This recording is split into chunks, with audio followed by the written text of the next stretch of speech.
Hello, and welcome to Sunday School for CEOs, where your next level in business starts with a mind aligned with God as boss. I am Jenny Bittner, ordained spiritual minister and business leader of over 20 years. I have chased the titles, the money, the recognition, only to realize that the real pursuit is in experiencing mind miracles. And this podcast is here to show you how real life, real stories, real shifts in business from fear to love. So let's dive in. If this is your first time catching me, I am sharing real questions, mentorship questions dropped in my chat specifically for this podcast. So we are going to read real questions, real stories, real challenges in business, and I am going to share my advice on them. Okay, so first question in for today's episode. You talk about receiving messages from God or receiving downloads. I receive messages, but it's not always business related. I'm not always able to hear the answers. My question is, how do we strengthen that connection to really receive those downloads?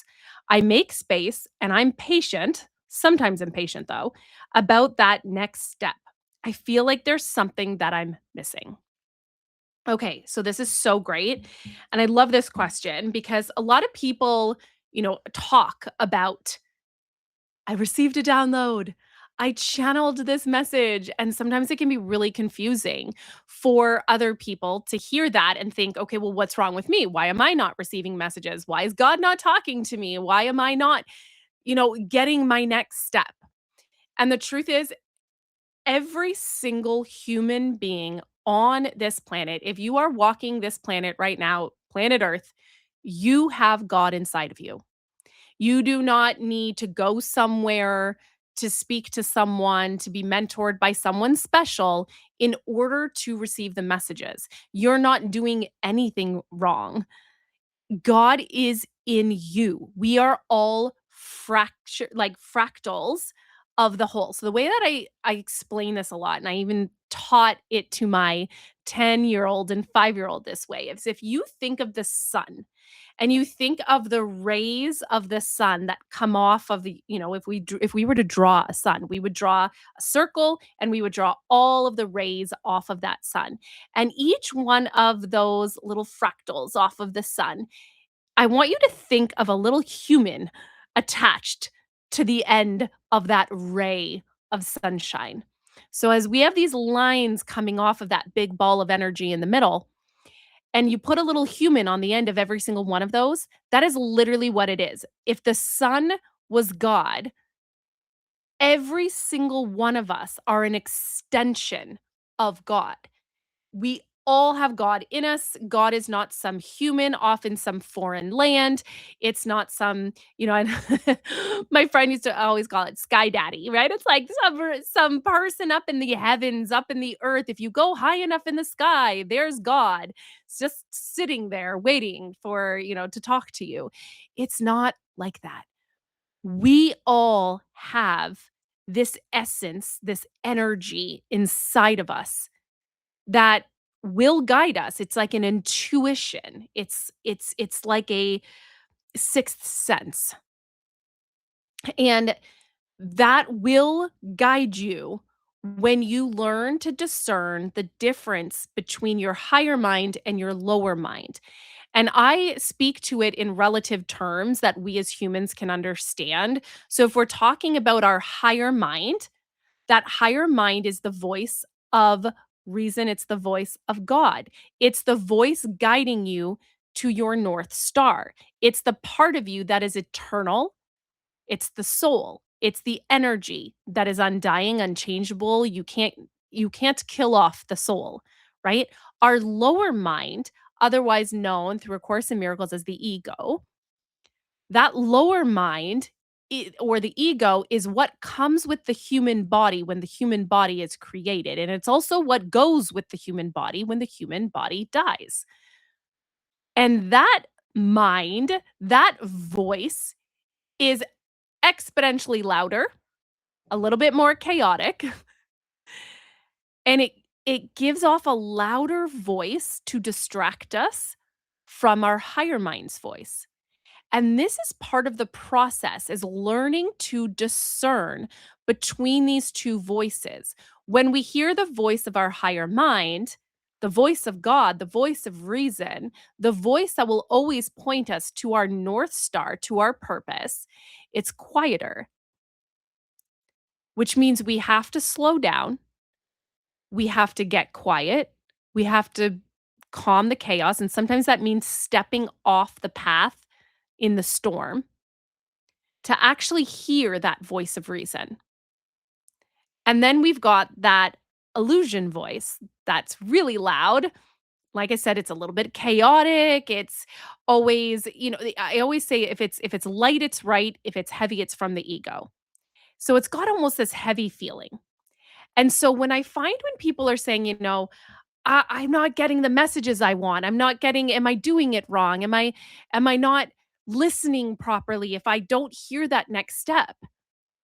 This is where trust and faith have to be restored because the voice is in you. You don't not have it or you're not doing it right. It actually takes a lesson and it takes practice and pure faith and daily devotion to quieting the lower mind so that the higher mind can come through with next directional steps. And your next steps are not going to be presented just as business or just as love life or just in friendships or whatever the case may be. Because your life is not linear and it's not compartmentalized that way. We're living our lives to experience miracles all day, every day. And a miracle is just that it's literally just a shift in perspective from fear, which is coming from the lower mind, to love, which comes from the higher mind. And what we're practicing is how often can I move from a moment where I am experiencing a fear or attack thought or an upset or a grievance? And how can I shift from that experience to one where I'm actually feeling love? I'm feeling the highest frequency possible. I'm experiencing truth. I'm experiencing God speaking through me right now and helping me to get to that next step. And so actually recently, I just experienced this as well, where I started to feel very overwhelmed and I started to feel like I didn't know what to do next. And it was like I was in quicksand. I had just, we live half the year in Mexico, we live half the year in Canada. And so we were just leaving Mexico and packing up our condo and packing everything up into our bins and storing them. And then, we just had a virus move through our house. And then we got on our plane and came back to Canada and we had to reset up our home here. So we live in a beautiful trailer at a campground, like for the half the year that we're in Canada. We had to set this whole place up and it was freezing. And then we just all got through another sickness went through our house and we're like, what is happening? And all at the same time, I'm launching this new agency and all these things are happening and I'm feeling like I'm behind and honestly, I had to stop and slow down. And a lot of country songs say, you get on your knees and pray. I actually had to do the act of getting on my knees. And I remember doing this as a child. I remember my mom, we had to pray every night before bed and we got on our knees and elbows on our bed and we prayed. But at that time it was just a practice. I didn't know what I was doing. I didn't understand it. I didn't know why we did that. I just did it because it was a practice that my mom had us do. But I literally got on my knees and I started talking to God. And God, remember, is not Sky Daddy. It's not some person, human experience up in the air. It's in me.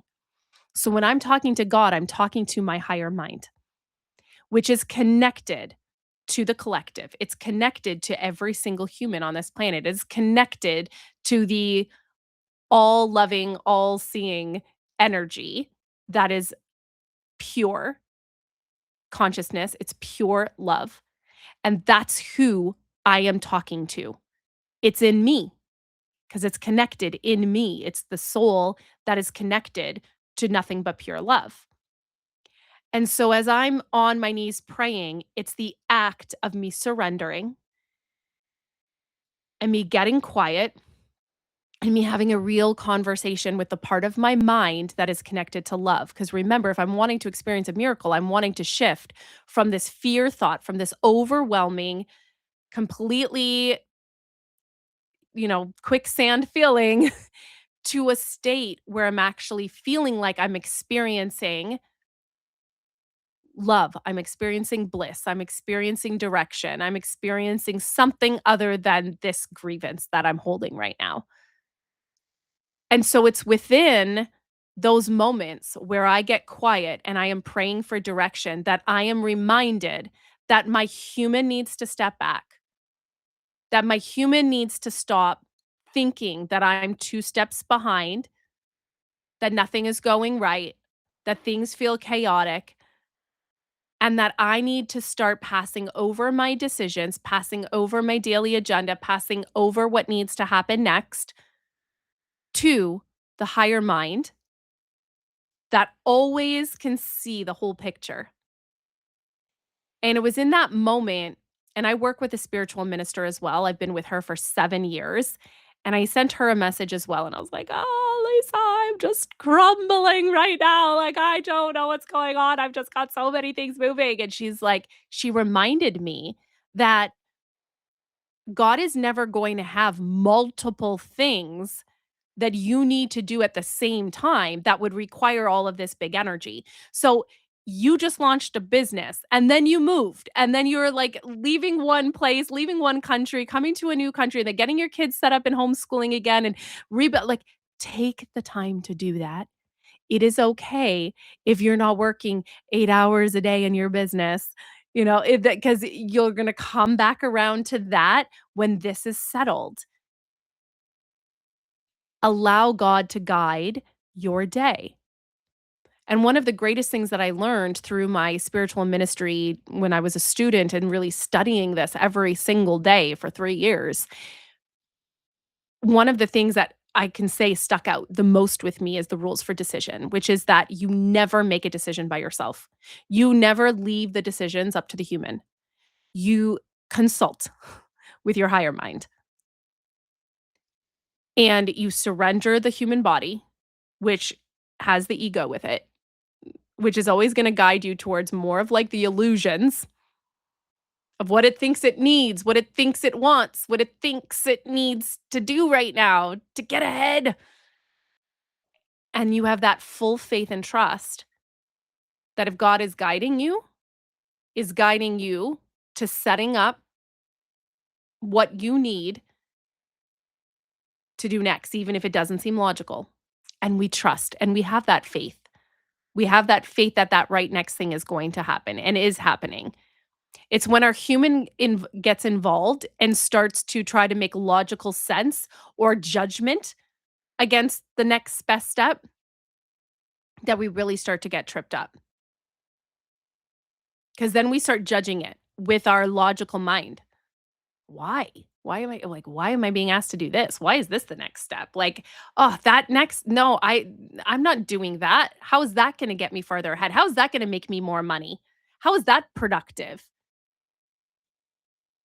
But God is not this is where I say when God is boss, it's not the kind of boss like we would typically be used to in a corporate setting, where it's like we have the list of tasks that we need to do every single day, and that is your job.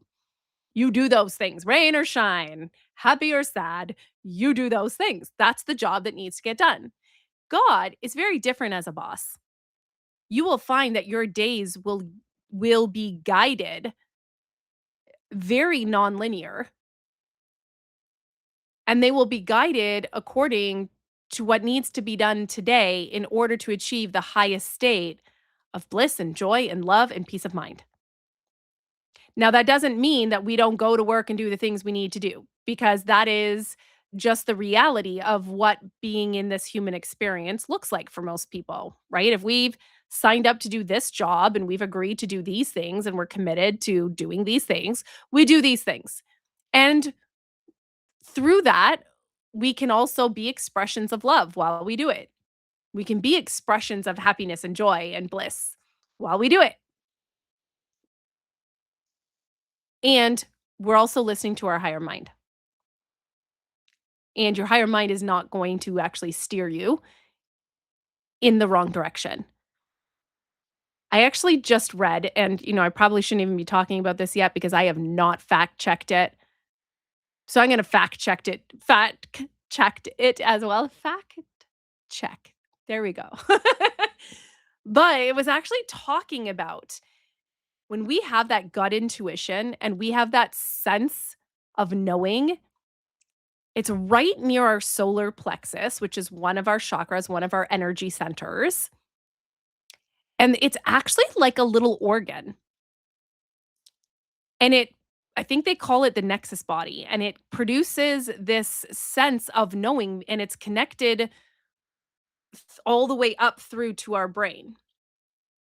And it's literally like an organ that but they had, I guess, declassified it, and then it's coming back out now where they're like, "No, like, we've known that this organ has been part of the body for 75 years, but it was, like, removed from all of the medical training and all of this." Again, I haven't fact checked it.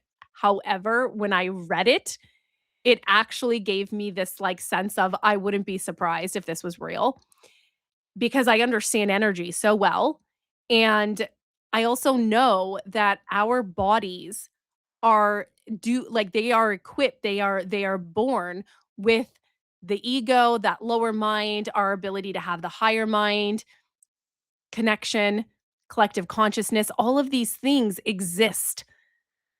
If you've ever done any research in the quantum theories and how how we are absolutely undeniably entangled. So now I do know this, 2022 Nobel Prize was awarded to quantum entanglement, where they actually took 2 photons, separated them, they were, like, 14 miles away, and then they did something to one, and the other one still reacted 14 miles away, because at one point they were entangled. So, we do understand that energy and frequency and all of this is connected, and so if we understand that our higher mind comes from the part of that connection, that energy source that is all loving and pure, and we also understand that our lower mind or the ego's energy and frequency comes from a place that is attached to this human body that gives us the sense of duality, then we also know that there could be part of us that is being guided by illusions, being guided by only the vision that we see with our human eyes through the lens to which we've seen the world because of all of our own experiences, our past, things we've gone through that make our lens to which we see the world unique to us and our experiences, which is why we say in A Course in Miracles that nothing means anything except for the meaning you give it, which is why I can go through something and I can have an opinion on it, and that opinion is completely based on my experience. That does not make that factual. It makes it my experience because I've given meaning to this event. I've given meaning to this thing because of what I've been through, because of what I've seen, because of my lens to which I see the world, which is why I'm so committed to teaching people how to have new experiences of their world and how to move to a place where we are prioritizing experiencing the miracles, right? If we make this intentional commitment to wanting to actually experience a miracle every single day, we can experience thousands of these every single day. Again, this is shifting from the lens of fear and guilt and having these upsets and grievances. And we're able to actually shift the perspective to a place where we're experiencing love and peace of mind. Is that not something we would want to practice to do every single day? Yes, please, more miracles. And in business, we are faced with endless opportunities to be able to shift these grievances and upsets that we will experience hand over fist, right? They're gonna we know they're coming all day, every day, especially when our financial health and our financial wealth and our financial stability is all coming from our own doing when we own our own business. So we feel a lot of pressure there. So, how can we fully trust and have faith that we will be taken care of and that our next steps will be given and they'll be given from the voice of God versus the ego, which is an illusion, and all of these things? Like, this is the practice. This is the practice. This is where these lessons repeat themselves until we have fully learned in our classroom to identify the patterns and to be able to shift and have a miracle. And it's just even praying to God, like, I want to have a miracle here. I am calling out for a miracle here. Allow me to shift from the state that I'm in to a state of love and peace of mind. So, if this spoke to you, it was meant for you. So stay close, subscribe, and I will be bringing you inside the mind miracles that we deserve to experience every single day. Thank you for tuning in, and we'll see you on the next episode.